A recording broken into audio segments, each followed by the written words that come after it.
Welcome to the Professor Slots Podcast. We help slots enthusiasts improve their slots gambling performance with next-level tactics and strategies. Want to accelerate your slots journey, be more profitable, and understand casinos better to take advantage of them?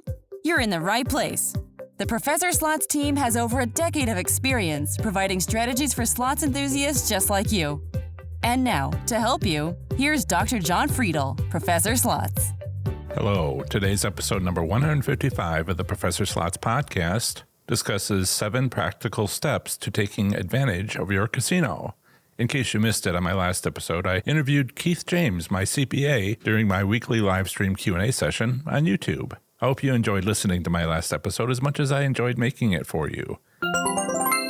When I started playing slots in 2004, very few people were thinking intentionally about what they were doing when playing slot machines, including myself. I had no goals or objectives other than to have fun and to use slots to cheaply entertain myself. No large bankrolls were being risked, I didn't yet have any strategies, and my education of others at slots wasn't even a glimmer in my eye yet. Playing slot machines was a hobby motivated solely by personal satisfaction. In my mind, before I started playing slots myself, the only way for someone to win was to be lucky. Yet my actual experiences weren't matching my expectations. I talked about it with a few friends. Besides, who else would be interested? It turns out, as you know, quite a lot of other slots enthusiasts were very interested. The slot machine gaming industry has certainly changed since those days. Today's slots players wrestle with casinos for hours to get a few wins. The gaming industry is becoming saturated with almost 1,000 casinos across the U.S., half of them tribal and no longer centered in Las Vegas and Atlantic City. This abundance of casinos is causing slots viewers to ask different questions about our strategies than they asked several years ago. Now, slots enthusiasts are asking questions like, which of my local casinos is best for me? How do my state's gaming regulations help me win at slots? How do I find a winning slot machine with a small bankroll? Perhaps one of the biggest and most common mistakes slots enthusiasts make when they start developing a strategic path for playing slots is misunderstanding how casinos work. Most players base their approach entirely on luck. It's easy to assume slots are entirely luck-based and simply hope our bankroll holds out until we win, or, metaphorically speaking, for lightning to strike. Being self-taught, many of us have no other point of reference, so that's where we start when crafting our path. What path, you ask? Our strategic path to winning at slots in your casino. I spoke to you about your slots adventure back in mid-August, that learning to play slots smarter and win was like treasure hunting. Do you remember that live stream? In it, I told you about identifying the X that defines success for you as a slots enthusiast as the first step to a 6-step process to mapping your slots gameplay path. I'm giving you this 6-step process for free in my new ebook, The Secret to Improving Your Slots Winnings. You can get your free guide at professorslots.com/free guide. It's hard to reach the X on your map if you don't know how to navigate the environment, which you'll have to journey through to get there. So let me propose a different way of looking at navigating this slots industry space. Over the last several years, there's been an exciting shift in how operators set up their casinos. Without getting into all the details, statistics, and research outside of the scope of this episode, suffice to say, just look at how many casinos are near you. When did that happen? Common answers revolve around entertainment, gambling, income tax revenue for the state, excitement, and things like that. Why do you watch sporting events? Why do you listen to the game? Maybe for entertainment? Maybe to relax or to educate yourself? Those reasons are also why you play slot machines. They're all forms of gambling activities that we consume for similar reasons, but the latest generation of casinos operates differently from those that preceded them. It may seem like you're playing the same physical, real, old slot machine from a decade ago, but its internal electronics now match that in the latest video slot machines. Over the past several years, this has led to revolutionary new approaches, not only how casinos are set up and operated, but to how slot machines are individually set up and operated as well. Starting in 2012, casinos installed central computer servers for the first time. Computer server gaming within casino systems centralized game logic and random number generation. And those casinos installing central servers to remotely control their slot machines continued at a record pace. Now every U.S. casino that can physically have one does. Why? Why would casinos go through all the effort and cost of closing all or part of their gaming floors, perhaps even build an entirely new casino, to install a central server and all the wires and cables needed to connect each slot machine? There's lots of reasons. Consider the old standalone slot machine. To change the odds of winning, a slot mechanic would physically enter a code from a manufacturer. With an army of slot mechanics, casinos might update all their machines in a week to 10 days. This inefficiency resulted in two primary costs to the casino: lots of employee compensation and not having better than weekly financial performance metrics. But there are many other inefficiencies, including how poorly promotions were then run by casino employees using clipboards. Patrons invited to attend a slot tournament promotion would become frustrated with long waits and a general lack of organization. If a patron has a bad promotional event experience at a new casino, why go back? And what was the potential lifetime value of that patron to the casino? Just consider how much money you've spent at casinos. Other opportunity costs for standalone slot machines include limited monitoring of machine status. Is your service candle lit? Lower security. The RNG still resided within the machine.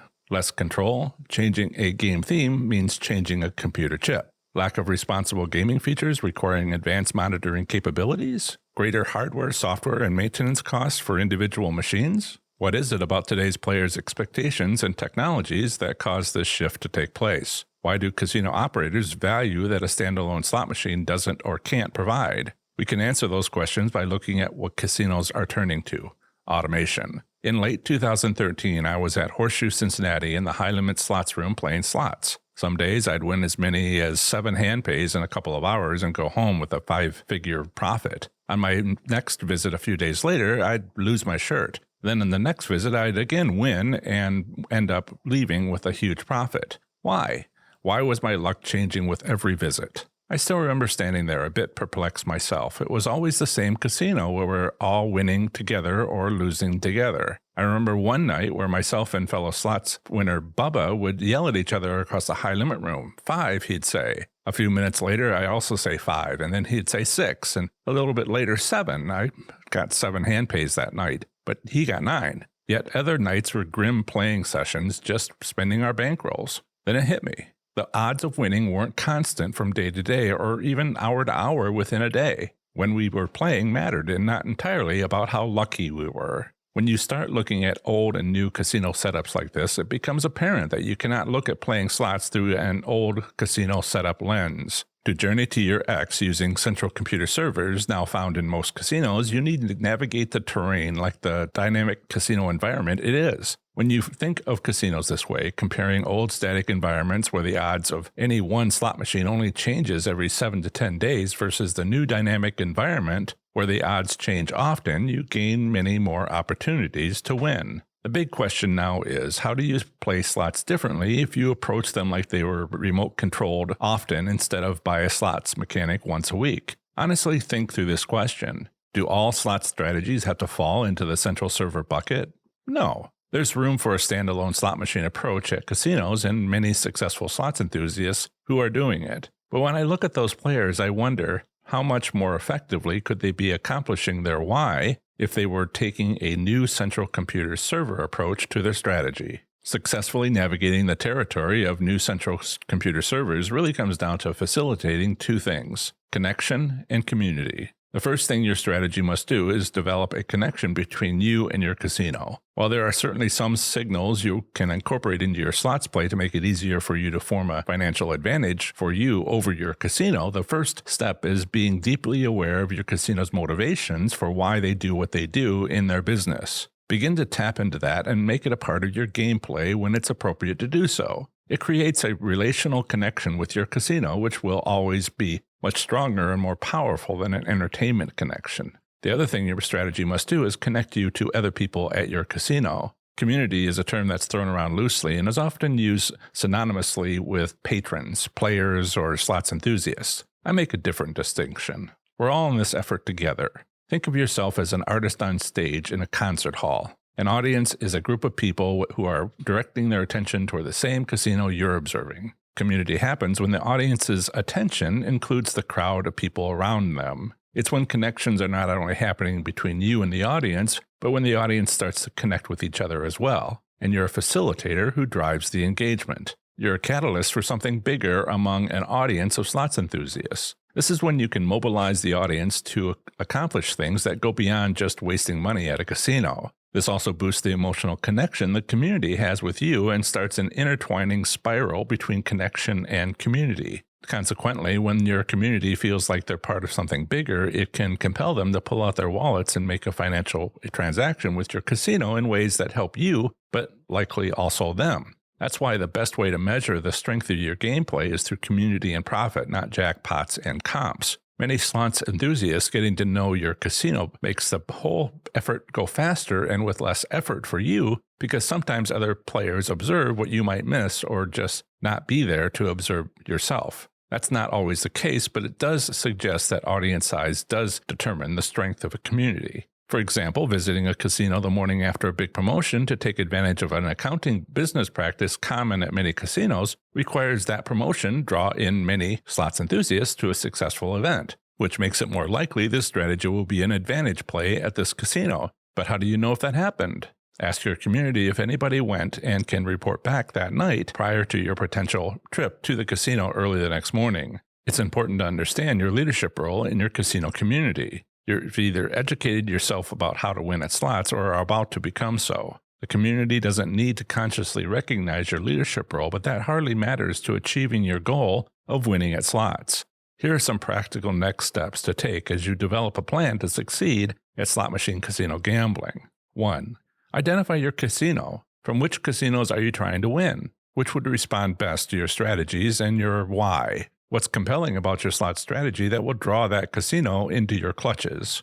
2. Identify their business practice. What's their focus? Which walls and barriers do they raise against which most players bump? 3. Figure out a solution. What response can you use to address casino business plans? Can you apply it to win regularly, consistently, and predictably? 4. Measure your solution. What metrics will indicate that your efforts are moving towards your why? How do you put those metrics in place to track progress? 5. Evaluate it. Do the statistics and your intuition suggest that you're making progress? Is your approach becoming better refined and moving forward? 6. Change it. What adjustments should you make to your strategy and approaches based on your evaluation? 7. Rinse and repeat. Go back to number 3 and start all over again. My online course, 30 Days to Play Slots Smarter and Win, revolves around best practices as well as tips, ideas, and suggestions for knowing your casino well, including the gaming jurisdiction within which it operates. If you get my course currently discounted at $100 off at professorslots.com/30days, you'll learn more about these best practices, but here are several key elements to consider now. Gambling goals. Before you ever step into a casino, decide what success means for you. Without thinking too hard, many players assume everybody wants to win money, but that's not true. Most casino goers want entertainment for which they are quite willing to pay and pay dearly. Having fun is why we take our families to amusement parks, concerts, and other venues. Yet some players indeed want a profit, whether in money or expensive complimentary gifts. Assessing casinos. Not all casinos are equal. Some are better than others, and not everyone feels the same way about a casino. What do you want in your casino? A good restaurant? Clean restrooms? You know those two often go together, right? But then there's ease of access due to its location as well as other personal factors to carefully consider. Gaming regulations. How important this is to your strategy depends on your gaming jurisdiction, typically your state or province, wherein which you are playing slot machines. What's your neighboring gaming jurisdiction doing which might make them better? After all, states compete with their neighbors for your valuable dollars, or rather the state income tax revenue they earn from it. Slots industry. Knowing where slot machines come from is foundational to winning on them, especially when there are several other business segments, including selling central servers to your casino or, depending on your gaming jurisdiction, the state lottery systems which run your casino slot machines. Picking winning machines. Have a plan for how you intend to find winning slot machines. There are a lot of options here. Choosing a random machine in your casino is what everybody else does, which casinos use to pay their electric power bills and more. Learn what to watch for to pick the best machine to play. Knowing when to move on. With central servers, casinos can remotely change the odds set on their slot machines instantaneously on a well-planned schedule. Figuring out that schedule for yourself is part of your task. Another task is to know when it happened while playing a machine which has abruptly stopped being a winner, or abruptly started being a winner. The former helps you realize you need to move to another machine. Leaving with your winnings. What happens when you win while playing a slot machine? Without a lot of practice at winning, how would you ever have learned how to keep your winnings? Yes, lucky for you, doing so is a teachable skill.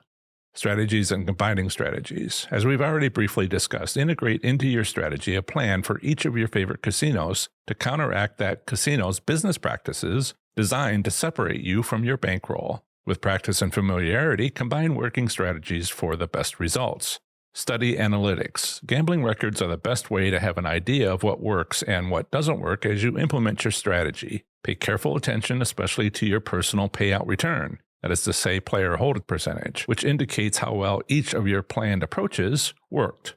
And finally, optimize those strategies for even better results at each of your favorite casinos. Bankroll money management. Whether your gambling goal requires you to spend or keep your winnings, knowing how to manage your bankroll is ongoing. Without it, casino visits will quickly lead to regrettable losses. Always remember, never take money to the casino which you cannot afford to comfortably lose. Remember to sign up at professorslots.com/30 days to register for my online course for slots enthusiasts. 30 days to play slots smarter and win, including how to leave a casino with your winnings. Next up is my interview with audience member Chuck about what he's learned in my course and more to take advantage of his casino. Yeah, that would be awesome if I did that. I'm sorry, can you say all that again, Chuck? Okay. There's an old blues thing where they were recording some famous blues artist for the first time, and that exact thing happened, or they thought it happened. Oh, so sorry. Can you do that again? No problem. And he goes and does it. Completely different song. and they were both excellent. Unfortunately, they were both preserved, but it's just funny. It happens. Sure. Well, we are recording now, and everyone, I would like you to meet Chuck. Chuck is a fan. He's taken my course. We've had consultations, and take it away, Chuck. Well, hello there. Normally when people ask me to introduce myself, I say that I was born in Detroit, but I've lived everywhere. My father was a steelworker. Longest I've lived anywhere growing up was 2 years. So I was in 16 different schools between kindergarten and high school, and I was only thrown out of once. So, I should have asked. I should do this in upcoming interviews. Tell us something that I don't know about you, and I did not know that about you. Professionally, I am a computer programmer and a forensic technology guy. I have assisted the police on many occasions. I work with a lot of law offices. Have a fair amount of experience on that side of things, but it's only about a 50-50 split. Typically, I'm helping people figure out how to print, but then, next day I may be helping the FBI. Keeps me busy. Oh, it's a very interesting lifestyle. I was pleased to have met you, actually gone to a casino with you. Was it earlier this year? Yeah. Maristar Lake Charles in Missouri, a riverboat casino. They haven't. St. Charles. Yeah. That's fun. So I can ask you questions. When did you get started with slots? Has it been something you've always done? And then kind of how was it going?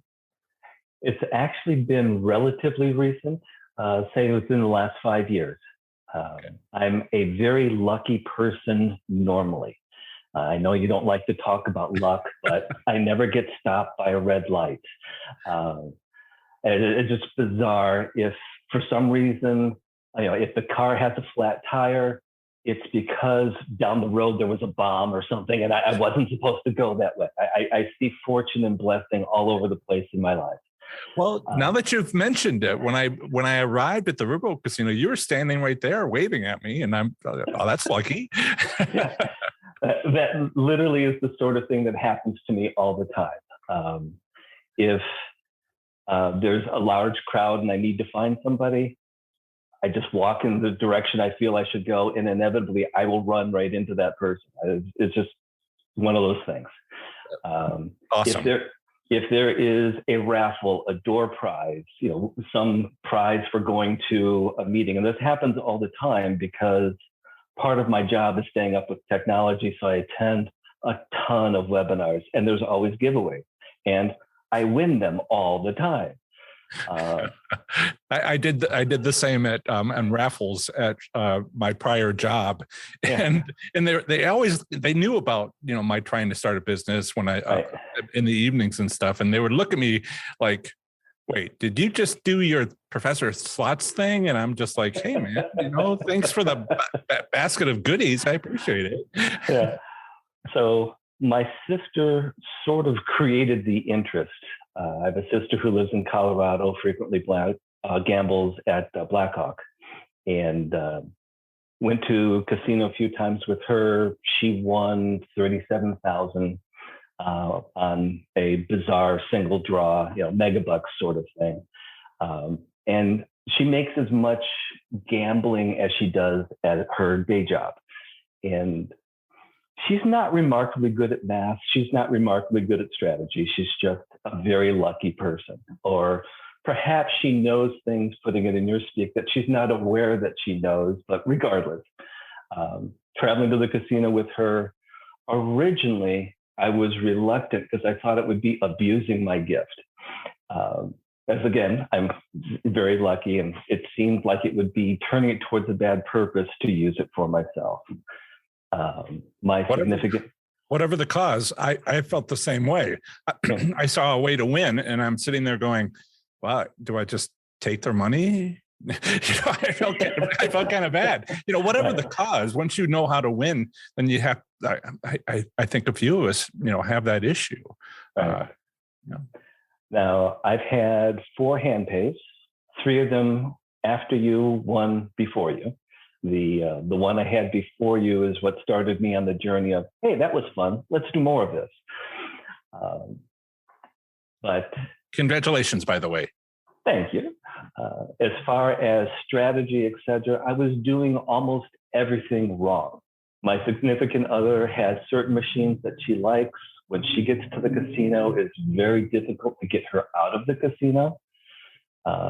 It was Ameristar, St. Charles, and fairly late in the evening, I want to say 2, maybe 2:30. The drunks had just been cut off. I was on vapors. She was still raring to go because she's an insomniac and never sleeps. So she was still trying to make her machine do something. She's an aficionado of the 500 pole method. When she gets to a machine she likes, she's there for a while. So I took a few steps back from her and started playing a machine that I wasn't really paying attention to. It was a Mighty Cash Dragon double up. And I was maybe $40 into it with 75-cent spins. And all of a sudden, it made a different noise. And the grand button or bubble came down and it was doubled over. And I went, I think I won the grand. She was close enough that she heard me, and she thought that I had won a grand, which would be enough. That would have made the night, but it was $9,000. And but, okay. It's great when couples go to the casino together and one of them wins, and it's I assume it's the couples that stay together. It can imagine be some jealousy, but most of the people are just really happy for each other to see that sort of thing. So did she come over and experience the whole hand pay situation, or she did come over? I had canceled the roll up, so it wasn't making, lights and bells or anything. I was just sitting there quietly. The drunk who was playing next to me literally wasn't aware what was going on until the attendants came over to, get the ID, etc. He was not happy with me because he felt that he had put enough money into the machine that I should be splitting the prize with him. And I wasn't even tempted. Normally I'm reasonable, but that didn't even occur to me. Yes, I have sat next to people who weren't aware either until people started showing up, and it's all it can be very fascinating. And I guess 2:00 in the morning is an example. Yeah. But Same casino. After I read your book, talking with my sister, I went looking for a visible machine, and the visible machine I chose was the Diamond Buffalo in the center of the room, or I guess I should say Buffalo Diamond. My sister had told me her latest strategy where she always bets max on the first spin, just in case, especially if the machine's been idle. And then she steps down to what she feels she can afford with the bankroll. So again, Cindy was with me. I hit a $4 bet on this one. And Cindy began to chastise me for spending that much money on a spin. And of course, it hit something like 87 free spins that wound up paying us $2,000 on a $4 bet. We still joke about that on a pretty regular basis because she was really upset with me for making a $4 bet. It's just funny that it actually worked out. Tried coming back. And congratulations again. That's wonderful. We've been hearing stories from people lately who get many bonus rounds and then end up making like 20 cents or something. And I'm glad that paid. Yeah, that was, of course, before COVID. Since COVID, the pay has been much, much less. Biggest win recently was $175. And I was thrilled because I haven't had a win over $100 in quite a while. That was just last night, as a matter of fact. Not the Ameristar. We went to River City, which is her father's favorite casino. Another riverboat. Definitely not my favorite. The slots are tighter there. It's been very difficult to even break even. Last night, played 2.5 hours and ended up down $25 and felt good for only being down $25. That was good. It's a tough time. We've talked about this, but just for the podcast listener, who's also with us here, we're in his or her ears. Yeah. There's seasons for gambling, and we went through a whole surge over the summer, and we will go through another surge in the new year. But right now, it's kind of a down time, and the odds are showing that way. Las Vegas has been that way this last November in 2021, recently, basically, and it's just it will turn around, but you go cautiously. When you start realizing, and I know what you mean about luck, and yes, I do kind of feel it's your instincts, and that you notice patterns, perhaps part of your detective work, your private investigator work, but you see stuff and maybe it doesn't consciously register, but whatever, whichever. I think that the casinos, that's my point of view. What I talk about is that the casino has business practices and we want to take advantage of them. But if you're going to be lucky, then just do that too. One more story on luck before we move on. This is Cindy's story, but it's still funny. River City, she was playing at a machine, and an attendant came by and asked if she wanted them to wipe the machine down because whoever had been there before hadn't been very neat. There were ashes, etc. So Cindy said, sure, let them wipe the machine down. And as they wiped it, they hit the max bet button by mistake. It was an $8.80 bet. Cindy was horrified because, there goes, $9 and she's fuming. It hit. She won $880 on that accidental spin. And of course, that's just luck. So they let her, just to be clear, they made the bet, but she got to keep the winnings. Exactly the case. Okay. the attendant was blissfully unaware. They had no idea they'd hit the button. They just gave a swipe and kept walking. Okay. Because I could imagine them going, no, wait, who's this? Well, visiting that same machine a week later, I tried to duplicate it, and the button stuck, and the $8.80 bet repeated 9 times before I managed to get my card out of it. Oh, my goodness. And of course, they had no sympathy for that. So they said, oh, if that had hit, you'd be taking the money. I had to admit, if it had hit, I would have been very happy. So it goes both ways. Wow. Fascinating. Fascinating. Thank you for sharing those stories. So is there anything else you'd like to add? I know you talked about going last night and winning a little, but the numbers are down. Right. Any questions you might want to ask me now? Now, I know that you're working on strategies for playing the popular progressive machines like Dragon Link, which happens to be Cindy's favorite. Last night, she sat down at one was a Genghis Khan, and I realized the theme makes no difference whatsoever. But she likes Genghis Khan, she likes Golden Century, she doesn't like Panda for whatever reason. Mm-hmm. But River City has 3 banks of these machines. The banks are linked together within the bank, but separate. Each bank has their own separate different totals. The major on those machines only climbs to $1,000, and it's not that it has to pay, because she's won majors that were $500. She's won majors that were $800. But right. if the major is higher, normally that's an attraction to play that machine. So yes. Anyhow. Well, as we talked about as you showed me at Ameristar, Lake Charles, it would reach a number and then stay there. Indeed. And so that's the wrong kind of progressive right. To use this strategy on, because it's not a must hit by or must pay by amount.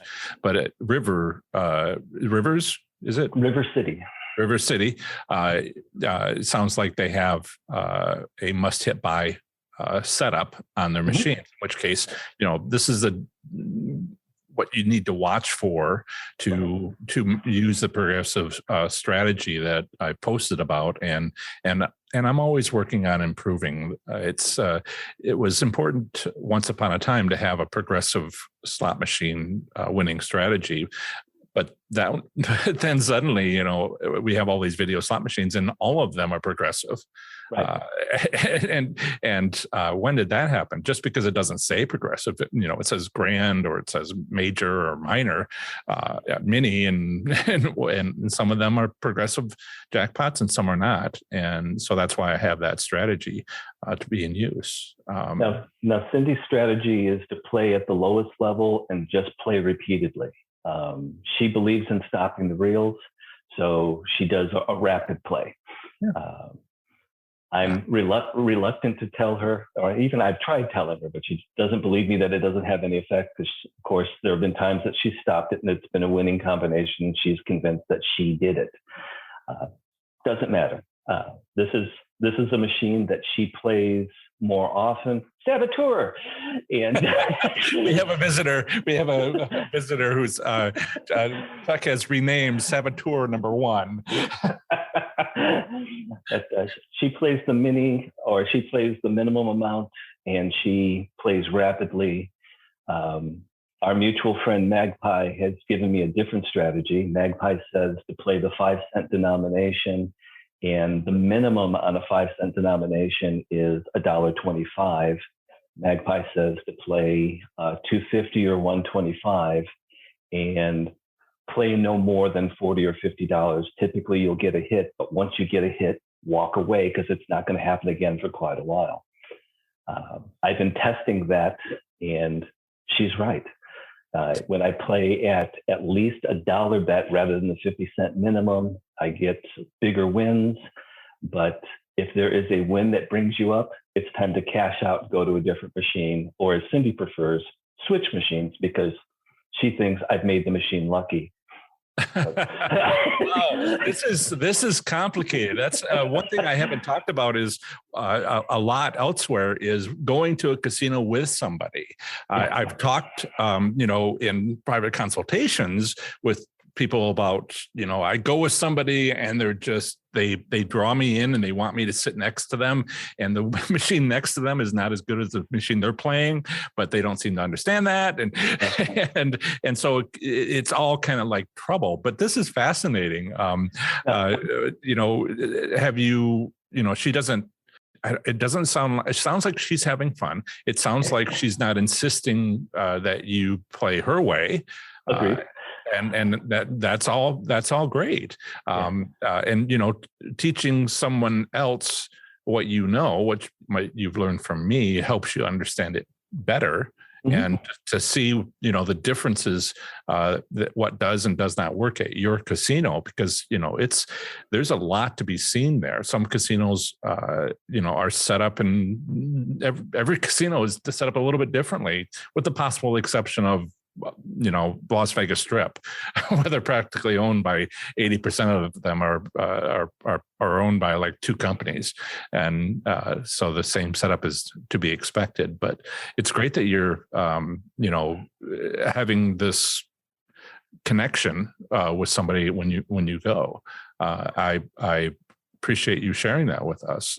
So you were saying this, $1.25 bets. This is all progressive strategies? Yes. Okay, progressive slot machine strategies. Right. Yeah. Well, all the strategies are progressive. It's just that is specific to Dragon Link. Okay. And it may apply to Lightning Link as well, but I haven't actually confirmed it. But these are the machines that tend to be occupied at the casino. Everyone is aware that these are machines that pay. They are prominently, displayed. We talked about that. How these are winners, and you'll never get on them. And I've noticed that at River City, at least, they typically don't begin to pay until after 9 p.m. Now, I can't swear that that's that way throughout the whole day. I only go in the evenings. I may do some testing in the future, work permitting, but when we're there in the evenings, typically we get there around 7, and I avoid playing until after 9. Because after 9, it's a whole different thing. Which is great. I mean, I want to caution people listening to go at these times at their casino. What I'm trying to have Chuck explain is the time of day matters. And it's not about luck. It's about the casino setup. Right. So when if slots involve luck, but it's not, but so many people think it's entirely luck. And we see data from return statistics on the various states that offer them that some casinos are high, some casinos are low. It's certainly true in Missouri. You can see what the return statistics are casino by casino, and go, this one is constantly low, this one is constantly high, under the same gaming regulations. So, right there, that's not fully luck. That's the casino making a choice, and they make other choices inside the casino, not to go on my rant here. And so you are finding things in your casino about, before 9 o'clock, not so much. After 9 o'clock, it is. And you begin to see the patterns. My caution is for the listeners is, if you pick that up and try it at another casino, it may or may not work. It might be 8 o'clock. It might be 10 o'clock. It might be on certain days of the week. Just being aware that it's possible to have different odds at different times of day is the point here. And you've worked on finding, getting to know your casino really well. And this is what you're finding. So I just want to caution people about, applying this in Australia or Canada or another state, or even just a different casino. But if you're, this is River City? Yes. Missouri, a riverboat casino? Yes. And if you want to know where that is, you can go to professorslots.com/MO for Missouri, and there will be a map there, which you can see where it's located within the state. If you and now Chuck just told you how to win, making those machines that much harder to get on. Yeah. Oh, yeah. You should have thought about that, buddy. No, but speaking of differences between the casinos, comparing Ameristar and River City, Ameristar does not have the return later and come back the same time a week later, a month later. I haven't tried a year later yet, but that Dragon double ups that was so nice to me the first time has never paid me again. And I did try repeated dates, retreated day of month, phase of the moon, you name it. Well, it's worth checking. I've been the same way in Cincinnati, 2 different casinos. One had it, and it was like my best method to win. And then the other casino 7 miles away didn't have it. And that was really obvious, but it had something else. So you go and you see and you check. And River City does have it. My final 2 hand pays were late Saturday night within 5 minutes of each other. That's a week later. Yeah. That's wonderful. Yeah. When I went back the 3rd week, they had moved the machine.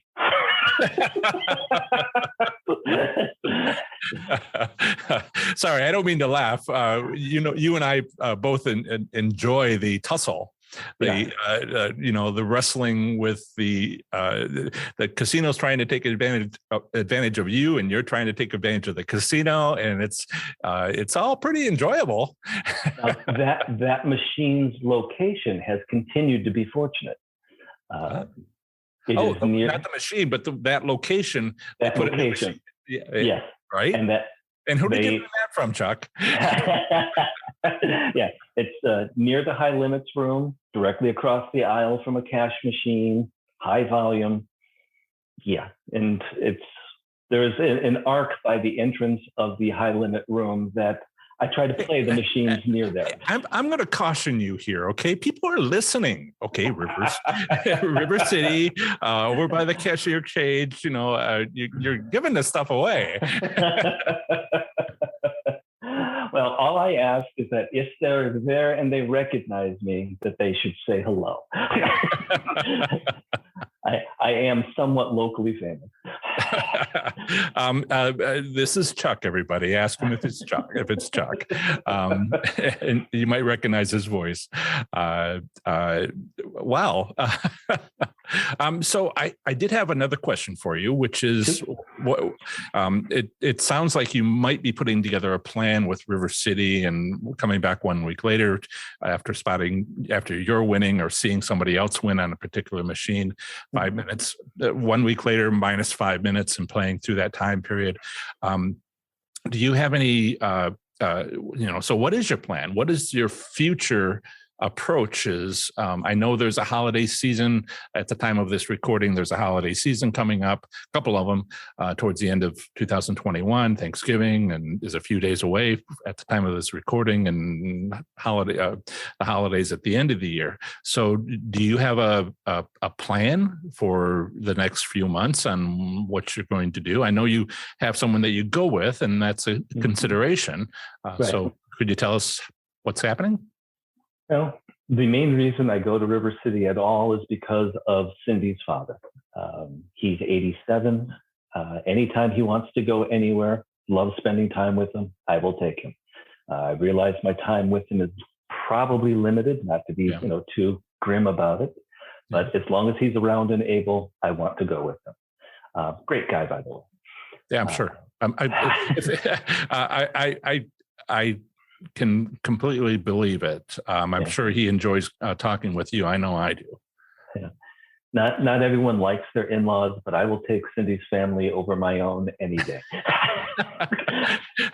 And you just told the world that. So, sorry, Mom.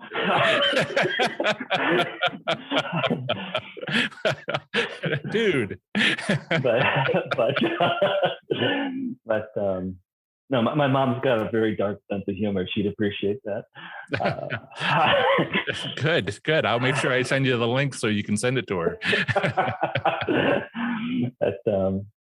No. Right now, the payouts are so tight that I'm unlikely to do anything other than use the weekly to take the temperature, see when things are going to turn around.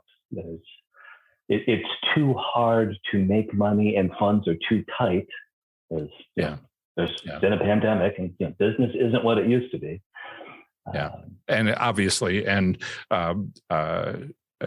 so, that sounds like wisdom. There's a lot of people that chase wins. Sure. And this is not chasing wins. This is recognizing this is going on, and that the businesses apparently need to do this. I've seen it. I've seen this behavior in the past, and I've seen it be in a cycle, where they, you could say they're not looking towards the future. And then once their players start getting upset and their numbers start dropping as far as attendance, then they're like, oh, we got to fix all this. And then, you get rewarded for that. So just going into a monitoring mode of checking to see, has it changed? Will it change? And that's, of course, one of the things I talk about in my course is listen, walk around. Bring your head up from the slot machine and see what's going. Take the temperature, as you said. That's a great analogy. Take the temperature of how things are or where things are at, and be ready. Yep. When I start seeing more hand pace, didn't see any last night, 2.5 hours. Wow. Yeah, literally did not see a one. Or when I start leaving with more money on a regular basis, then I will go more often. Take advantage of it. But as long as it's costing me to go, I got to limit it. Wonderful. Well done. Yeah. Okay. Thank you for sharing your stories, your experiences, your plan, and your successes. Thanks so much for being on the show, Chuck. I very much appreciate it. Happy to. It was fun. Remember to sign up at professorslots.com/30 days to register for my online course for slots enthusiasts, 30 days to play slots smarter and win, including how to leave a casino with your winnings. Next time, I plan on sharing my interview with the author of the best casino book I've found. That's the end of another great episode of the Professor Slots podcast. Thanks so much for listening. Until the next episode, have fun, be safe, and make good choices. Bye.